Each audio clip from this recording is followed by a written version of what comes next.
I've represented many people injured as a result of a trucking accident. There's one particular case that stands out because it was unique. It wasn't the typical trucking accident.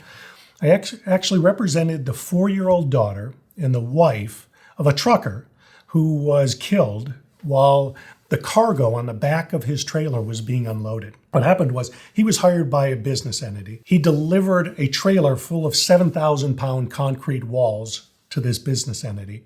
And as the walls are being offloaded, one of the walls fell and crushed him. He was not around to tell us his version of the events.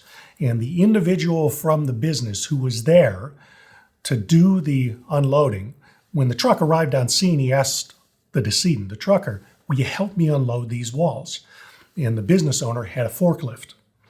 And the business owner's version of the events when the police arrived was that the trucker was standing in an inappropriate place, and for some unknown reason, maybe the wind, the wall fell and crushed him. We hired a variety of experts, one of which was an accident reconstructionist. He went over with a fine-tooth comb all the evidence in the case, and he was able to determine the only way that 7,000-pound wall could have fallen off that truck was if the forklift hit the top of it and forced it over. And so he looked at all that evidence. He was able to determine not only did that happen, but the wall fell and hit the forklift on its way down, because we could tell from the split pattern on the concrete wall, and then it fell and crushed the trucker. We were able to secure a significant settlement on the eve of trial for the family of that trucker.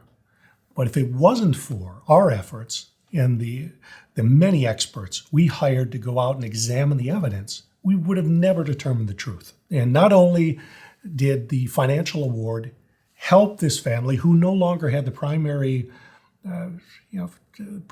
earner in the home, but it also gave them closure because it helped them determine what happened. It negated that story that somehow their father or their husband caused the accident or caused his injuries by being in an inappropriate place.